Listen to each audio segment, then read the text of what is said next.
All right, Honda engine, GCV 160, some of the 190s, pretty much the same thing. This video is going to be a good bench look. Got the motor up on the bench, and we're going to do rocker cover, show you some tips on that, valve adjustment, talk a little about ACR versus valve overlap, and just kind of go through on a bench, 2 different cameras, getting close, and show you how to evaluate the engine essentially and the valves and the valve adjustment. And in later episodes, I'm going to go through the rest of it. Like this engine is an older engine. It's somewhere in that range, not one of the older ones, but it's a kind of like a crossover. I'll talk a little about that in here. So we're going to go over the carburetor and a few other things as well with this engine, just so you guys can see it a little bit more up close.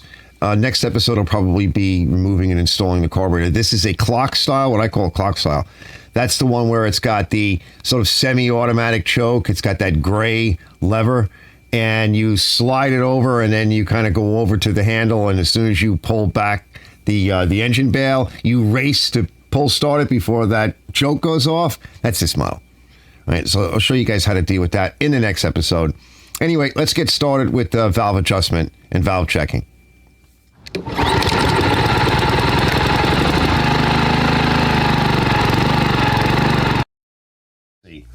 Let's pull this off. We're going to pry it off, and as soon as we get it off, I'll show you where I'm going to be prying from. And then we want to set RTV. While we're working on it, we want at least 15 minutes to a half an hour. Now we're going to pry. All right, so right in this area here is where we want to try to pry a little bit. So we have an area here to pry against. Now, this screwdriver is a little small. We get a really big one, so we can see a nice big wide blade. And we're going to use these. These are like reinforced areas, so we can use those to give it a pry. And we're just going to loosen it up. And we got to make sure we bend this cover back properly, because they're all going to do this. There we go. We're starting to get a little bit of movement. Then I can take my other blade as I get a little bit of room, and we can get our other blade in there.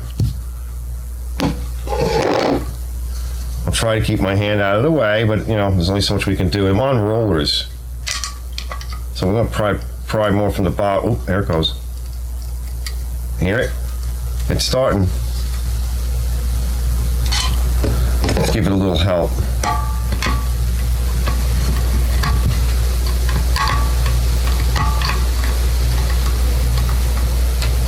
All right. Now, a lot of times it'll bend the cover, but that's okay.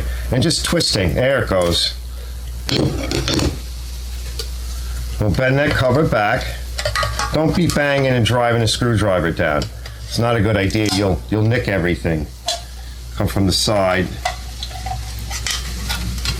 Not bad. Now, I'm going to put this in the vise, careful. All right. And I'm just going to straighten it out. You can see it's not straight. And then we're going to clean this area off. I'm just going to make it as straight as I can. And we're going to put our black RTV on this. Clean off with some brake cleaner or whatever. It's real clean in here. We'll get that cleaned up. I got something else chucked into the vise, so I'll go use the other vise. I'll get this cleaned up. And like I said, we'll get our RTV on. This way, and I'll show you a very light coat. This way it has a chance to set up and skin before we get involved. A very light coat. I just went over it with my fingers. Briefly in the vise. I don't crimp it, just a flat edge. And then you can even lay it on the end of your table and lightly tap downward. So whatever you can do to get it straight, right? But I didn't make it all that bent. And again, a light coat, and then set it aside. People run a bead and then they slam it on and it oozes into the motor. When we were younger, we had a beautiful 354 bolt main back when RTV started to become a thing. And it was like that blue fish tank crap. And it blew up the motor because the guy just, big 1/4 inch beads, clamped everything together right away. It wound up in the oil system. Yeah, so don't do that. Remember, these are slap oilers. You don't want to be doing that. Let's take a look at this. We'll put it away. Let me get a time stamp. All right, 153. So we want to give it about 10 or 15 just to get that skin. So it's room temp vocalization. So we want to let the air, room temp air and temperature get at it. There's no cable on this, right? Because it's out of the engine's out of the body. So I've got this rigged up over here. I have some different things that I use. I pull the brake back out of the way, and the plug is out, and I even pulled the oil out. So now we can rest it like this. Plus the oil was nasty. If the oil isn't out, it would probably leak through here. You'd have to tilt the mower up, and I have videos on that. So GCV 160 is even some 190s. They want 6 thousandths on the intake and 8 thousandths on the exhaust. It's pretty forgiving, and plus or minus 2. So that means that the way I like to see that is, yes, you could be over 8 thousandths on the exhaust to 10 thousandths. It would be better if you were 6 setting it up. And on the intake, you could be 6 to 8 thousandths. And you would be okay. But I think it would be better to set it at 4. Right? We could see our valves. So exhaust, intake. And so we know we're still at TDC. Let's run her through. All right, so now the piston's going down. It should have fired. Here's our power stroke. Okay. And there's a little dip right there. Okay. So that means that we're on our exhaust stroke now. The piston's going to start coming up. Our magnet's over here. Right, just almost out of shot. I'll try and center us a little bit more. All right, so piston's coming up. Oh, yeah, she's too far down in the hole. She's down there. All right, so piston's coming up. Watch. Hey, now she's here. There goes the piston. Coming up. See it? Okay, pushing the exhaust gas out. Exhaust gas out. And our magnet is over here, just for reference. All right, and there is an intake stroke starting. All right, now this little overlap here, that's valve overlap. See the two? That's not ACR. All right, that's valve overlap. We'll talk about that in a minute. Okay, now the piston should be going down. See it's going down? All right, because she's sucking in. So the displacement is going this way. That's creating a negative pressure here to suck in through the intake. And let's go find our magnet. Magnet's over back here. Still sucking in. Up. Okay, we're getting ready to compress. See that exhaust? Wait. See the piston coming up? We're getting ready to compress. There's your ACR. See, did you see that? See the dance? I'm accentuating it. But there's your ACR coming up. And here's our magnet. And that's fire. Now we'll get into ACR versus automatic compression release versus overlap in a little bit. I always like to talk about this towards the end. So we're pretty close. Again, we said that the magnet, the end magnet over here is pretty much TDC. And there we go, right there. There's no movement. All right, now we should be able to check our clearances.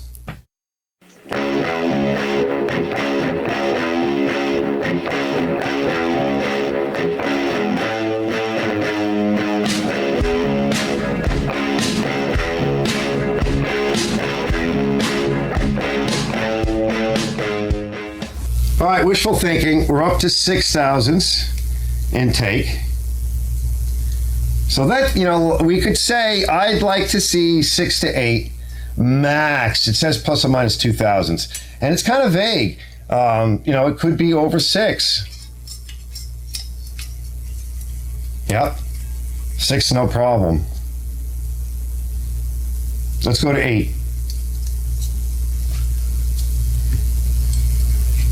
Yeah, 8, it's doing it. Yep, 8 is fine. So it's okay, it's within spec. But, right, well, we're here. Now, this is 8, so let's go to our exhaust. Yeah, that feels good. All right, but let's go to 10. Yeah, 10's, even 10's a little, so it's okay. Like, who knows how many hours are on it. This is an older motor now, these days, especially with this on it.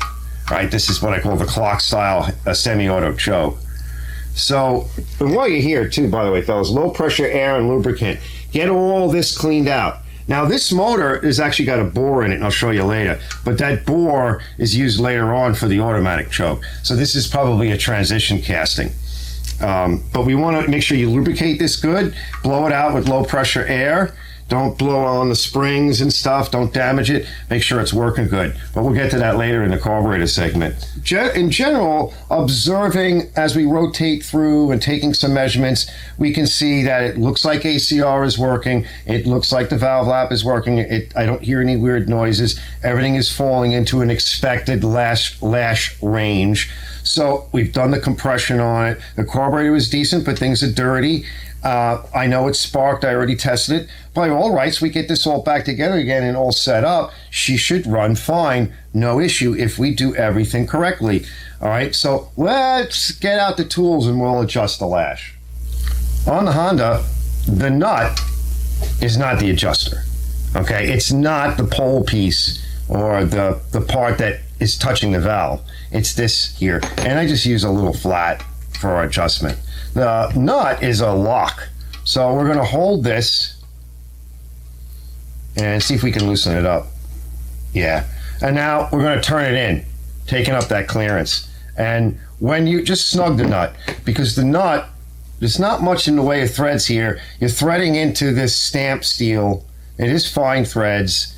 When that nut goes to pull on it, it's going to create more clearance. So as you drive in the adjuster, which is, the part that's hitting the valve, you're going to be like, oh yeah, we're good to go. And then you're going to tighten that nut and you're going to get more clearance. So we're at 4 thousandths. Yeah, it needs to go in further. Can we tighten it? Can we just turn it in? I didn't snug it. Well, no. Loosen up a little bit, turn a little bit more, and then snug it again, and then check it.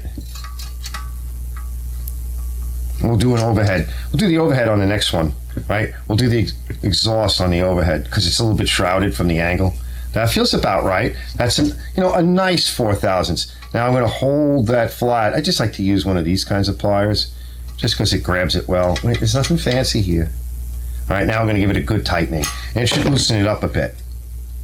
And yeah, that feels about right. Let's go to 5 thousandths. Yeah, it opened it up quite a bit.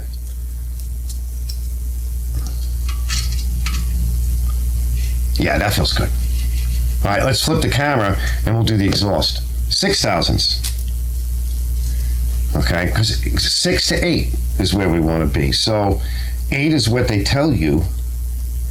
And they say plus or minus, so we can go a little on the tight side and let it come in. So same thing. Let's loosen it up. Oh, that's on there tight, fellas. Oh my, holy shit. That's on there tight. Good heavens. What the hell is going on? Let's give it a tap.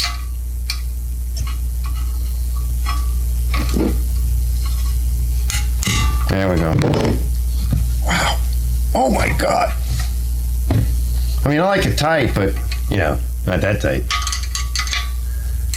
All right, let's drive it in. Just snug it. I'm going to check it with our 6. It could be a little tighter. Remember, she was, it was pretty wide. Give it a loose.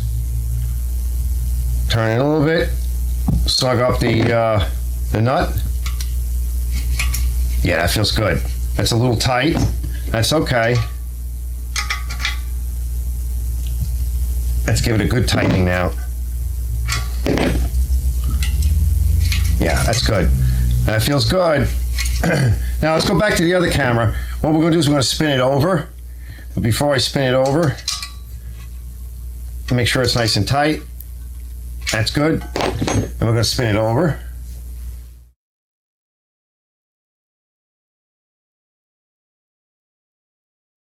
All right, roll through. There's our intake coming down, sucking it. There's that little bit, a little exhaust. There's a little stick. And we're coming up to fire. Here's our magnet. There we go. Yep, there's the slack point. This is our 6. So that is our exhaust. Yeah, she feels good. Okay, and we'll do a 4. Now, by the way, there is a torque spec for the cover, but I'm not going to over tighten it. It's been a while. I went and I grabbed some lunch and was chatting with my daughter. Yeah, that feels good. Okay, so it's been a while. On some valve cover scenarios, I will put a little bit of oil on the sealing surface if it's something that I want to come back to and check again, working on something. That way the RTV doesn't stick, but it still seals, and I tend to let the RTV dry overnight. But something like this, we'll just take a little tissue or paper towel or something, and we'll go over it, especially in the bottom. I noticed it did leak a little bit, it weeped. But we'll just make sure. She looks real good. Even though that oil is gack, everything in here looks really good. I don't see any issues as long as the timing is right. And you can check that too. If you want to check the timing, there are marks on it, on this drive gear here, cam gear.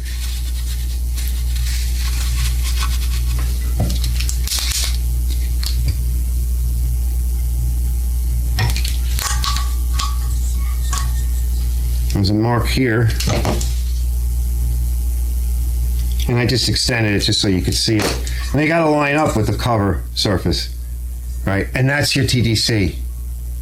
Okay, so if you want to make sure that your cam is lined up, and we go through the valve events and everything, that's what you should see on there. And let me get you in close. All right, see the 2 marks? All right, so TDC, that's what we should see. So now we know everything is in line. And so we know our valve events, we know our pistons up at TDC, fire, all of that. That whole sequence is good to go. And now we can put the cover on.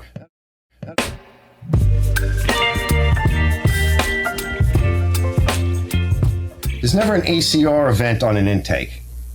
Because if you were to try to blow off pressure or combustion pressure or just the pressure of compressing the gases on a compression stroke, you wouldn't want to blow it backwards into the carburetor. Carburetors are made to suck. Intake is always made to suck. Anytime you have a leak past this valve, compression gases, exhaust gases, combustion gases, pressure gases will come back this way and out the carburetor, and you'll see it'll blow fuel and air out the carburetor. That's reversion. Okay? You don't ever want that. So this will never be an ACR event. It'll always be on the exhaust. So that's overlap, and that's cam overlap. That's to make sure. So what's happening is the gases are being pushed out, and they're hot, they're full of energy. They're being pushed out in part by the piston, but they're rushing out from all the pressure from the power stroke event, and they're excited, and they help to pull a charge in, and that fresh charge is being pulled in, and it's helping to purge the combustion chamber, getting rid of any residual spent gases, getting rid of any parasitic potential loss, garbage inside here. Spent gases that can't be burned anymore, that will be in the way of the fresh charge coming in. So the more fresh air and fuel you can pack in that's clean, the more power you're going to make, the more efficient it's going to be, the cleaner it's going to run. So that's what that event is. So this is what we call valve overlap. And you can modify that in race engines and stuff, and street engines, you modify that event to tune it, depending on whether you want low RPM torque or high RPM horsepower. Yeah. Okay, now they're both going to close at some point. We're still coming up. We've passed this event here. We're getting ready to suck in again. We start the whole cycle all over again.